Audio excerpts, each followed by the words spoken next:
મેંદરાના alpha વિદ્યા સંકુલ ખાતે રાજપૂત ક્ષત્રિય મહાપરિષદ ગુજરાત દ્વારા બેઠક યોજાઈ।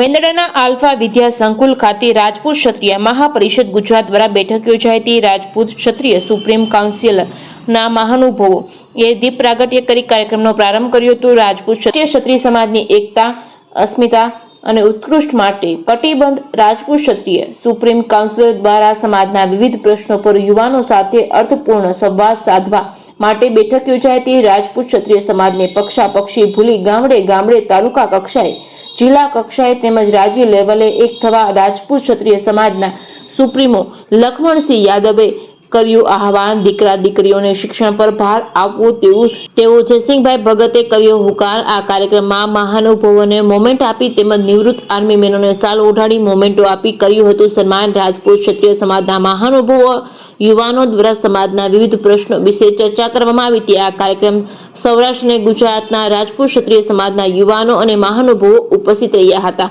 Reporting by Pratap Sisodia, Maliya Hatina.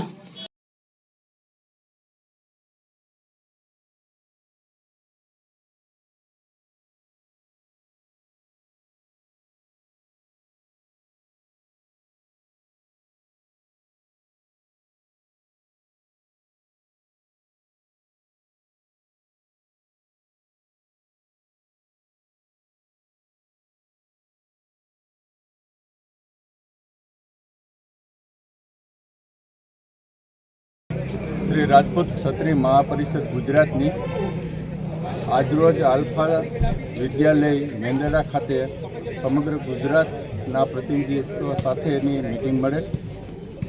આ ક્ષત્રિય રાજપૂત મહાપરિષદમાં સમગ્ર રાજપૂતના જે 8 વિવિધ ફાટાઓ છે તે જોડાયેલ છે। કારડિયા રાજપૂત સમાજ, નારોદા રાજપૂત સમાજ, ગુર્જર રાજપૂત સમાજ, જેકારા રાજપૂત સમાજ, વાવ થરાદ ધાનેરા રાજપૂત સમાજ, ખારાપટ વઢિયા રાજપૂત સમાજ અને બાવનવટા રાજપૂત સમાજ।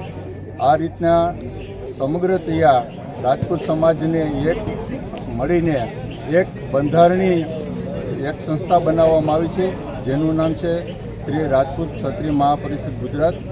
સમગ્ર રાજપૂત સમાજ આર્થિક, સામાજિક, શૈક્ષણિક રીતે પ્રગતિ કરે અને આ સમગ્ર ભારતના વિકાસ માટે રાજપૂત સમાજ પોતાનું યોગદાન આપે એના માટેની આજરોજ મિટિંગ મળી હતી।